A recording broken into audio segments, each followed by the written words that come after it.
1945. Judicaël Moussirou. Bonsoir à tous et bienvenue à cette nouvelle édition du 1945 sur C-Direct. Nous sommes le 17 octobre 2024 et ce soir, nous avons un programme riche et varié qui couvre plusieurs sujets importants pour les continents africains. Au sommaire, nous parlerons de la production laitière en Afrique et du défi de la chaîne du froid pour répondre à une demande toujours croissante. Ensuite, nous explorerons le développement prometteur des startups africaines, notamment au Kenya, où l'innovation technologique vise à améliorer la vie des personnes handicapées. Nous aborderons également la crise de l'eau en Afrique du Sud, la biodiversité menacée en RDC et les efforts d'une structure pour promouvoir la paix dans l'Est du pays. Enfin, nous terminerons avec des sujets d'envergure comme les sécheresses en Afrique, le développement de l'activité spatiale sur les continents et l'appel de la Banque mondiale pour une réforme urgente du système éducatif africain. Sans plus tarder, entrons dans le vif du sujet.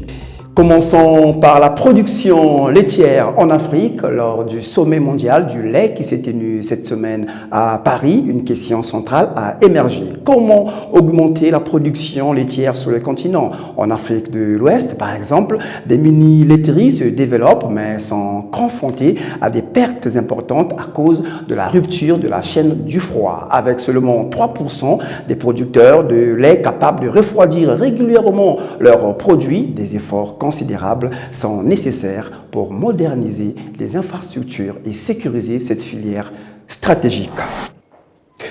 Passons maintenant aux startups africaines qui continuent à se développer à un rythme impressionnant. Les startups africaines ont capté plus de 700 millions de dollars d'investissement cette année, reflétant un fort potentiel de croissance. Au Congo et au Kenya, par exemple, des jeunes entreprises se développent rapidement. Une startup kenyane spécialisée dans la fourniture de moyens de transport pour les personnes handicapées témoigne de l'impact positif de l'innovation technologique sur les conditions de vie des plus vulnérables. Images et commentaires. Une start-up kenyane tente d'améliorer la vie des personnes handicapées en leur fournissant des moyens de transport sûrs et fiables. Ces dernières font état de discrimination et de difficultés d'accès à d'autres formes de transport. Lorsqu'on utilise les transports publics, ils ne sont pas adaptés aux besoins des personnes handicapées et en particulier des utilisateurs de fauteuils roulants. Alors ce qu'il se passe, c'est qu'il y a des sièges normaux et que votre fauteuil roulant ne peut pas entrer à l'intérieur. Entre nous, personne n'a envie d'être soulevé publiquement de la sorte.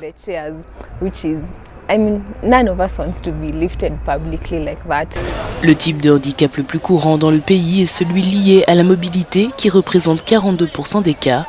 Le Kenya dispose d'un cadre juridique qui promeut l'inclusion des personnes handicapées, y compris l'accès au transport public, mais dans la pratique, ces lois restent souvent inappliquées. Le Kenya dispose d'un certain nombre de politiques, par exemple une politique sur les transports et la sécurité, mais lorsqu'on l'examine, il est très facile de constater qu'elle ne concerne pas vraiment les personnes handicapées.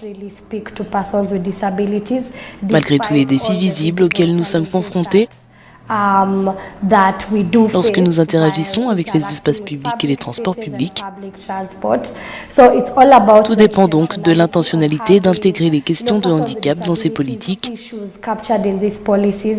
et d'être ensuite intentionnel quant à la mise en œuvre de ces actions. Selon le Fonds des Nations Unies pour la population, les personnes handicapées représentent 2,2% de la population du Kenya.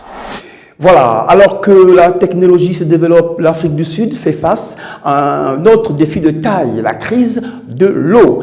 En Afrique du Sud, les coupures d'eau sont devenues un problème quotidien dans de nombreuses villes comme Johannesburg ou Durban.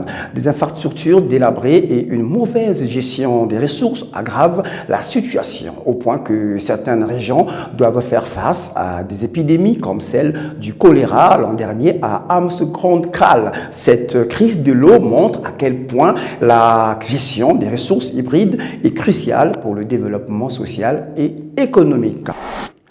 Toujours en lien avec la gestion des ressources, nous nous tournons vers la RDC où la sécurité de la biodiversité est menacée. En RDC, la biodiversité est gravement menacée par des activités des groupes armés et le braconnage. Lors du 14e réseau pour l'environnement, des experts ont alerté sur les dégâts causés dans les aires protégées de l'Est du pays affectant la faune et la flore locale. Ce défi s'ajoute aux nombreuses tensions dans la région. En parlant de tensions, une structure en RDC a décidé de faire de la paix son cheval de bataille dans l'Est du pays. Face aux violences persistantes dans l'Est de la RDC, une structure s'engage à promouvoir la paix et la cohésion sociale. En plus de vouloir rétablir l'ordre, cette organisation milite pour une meilleure gouvernance et l'amélioration des conditions de vie des populations affectées par les conflits. L'objectif est clair, unir les Congolais et œuvrer pour un avenir plus stable. Merci, Mayengila. Les jeunes vecteurs d'avenir et d'innovation doivent être acteurs clés du développement. L'on peut vivre au développement dans un état où les conditions favorables se détériorent avec notamment des conflits armés. La construction d'une paix durable doit être l'apanage de tous. En RDC, plusieurs canaux sont mis en place pour faciliter les retours définitifs de la paix dans les zones à conflit. C'est ainsi que le Forum d'études des relations internationales du Congo, structure scientifique mais aussi diplomatique qui promouvoit les relations internationales pour les relations de paix, a réuni les décideurs congolais mais aussi les chefs des missions diplomatiques aux côtés des scientifiques et étudiants en RI autour d'un objectif commun, investir pour la paix et la stabilité de la RDC, perspective visant à en finir avec la guerre et ainsi promouvoir le développement de l'Afrique. En tant que structure think tank, nous nous sommes rassemblés ici pour marteler sur un point. En tant que think tank, nous réfléchissons autour d'une question qui est cruciale autour de la paix de notre pays, parce que nous sommes dit, ça fait 30 ans. 30 ans, ça dure, 30 ans que ça perdure. Nous, en tant que think tank, nous sommes dit, trop c'est trop, ces choses doivent prendre fin.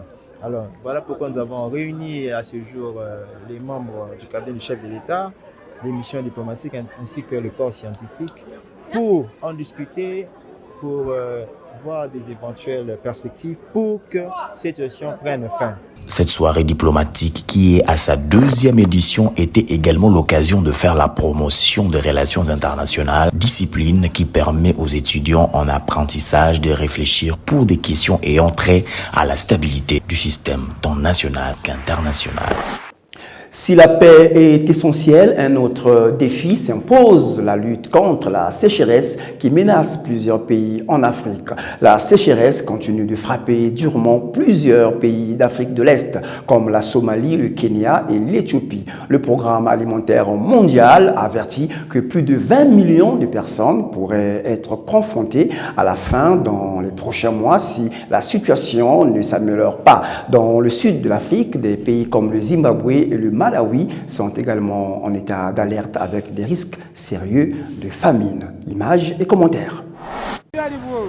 Une zone aride en Afrique australe, signe de la sécheresse qui frappe la région depuis des mois.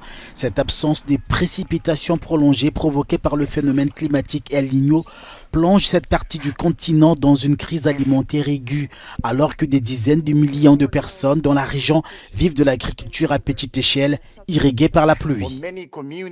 Pour de nombreuses communautés, il s'agit de la pire crise alimentaire depuis des décennies. En Afrique australe, le mois d'octobre marque le début de la période de soudure et chaque mois devrait être pire que le précédent jusqu'aux récoltes de l'année prochaine en mars et avril. Selon le programme alimentaire mondial, quelques 21 millions d'enfants d'Afrique australe souffrent désormais de malnutrition en raison de l'échec des récoltes. Aussi, les gouvernements des pays concernés appellent-ils à l'aide.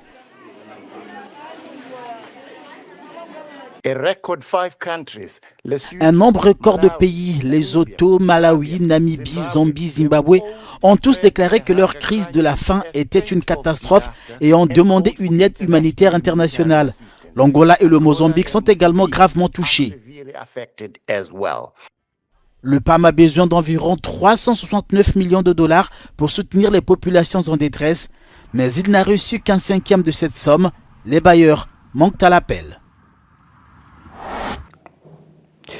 Voilà, face à ces défis climatiques, l'Afrique mise aussi sur la technologie spatiale pour surveiller et gérer ses ressources naturelles. L'Afrique s'élance de plus en plus dans l'espace avec donc des investissements de plus de 4,71 milliards de dollars. 15 pays africains ont déjà développé 58 projets de satellites pour mieux surveiller le climat, les ressources agricoles et les effets du changement climatique.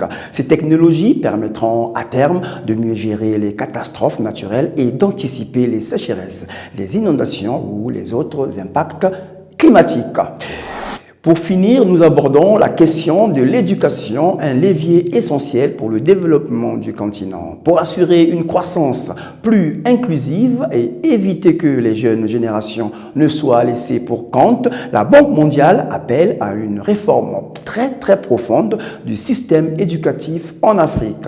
Malgré les progrès réalisés dans la scolarisation primaire, des efforts restent à faire pour adapter le système aux besoins d'une population de plus en plus nombreuse. L'objectif est de préparer la jeunesse africaine à un avenir économique dynamique et prospère.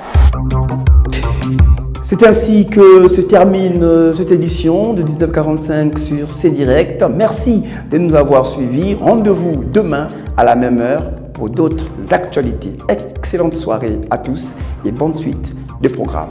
Bonsoir.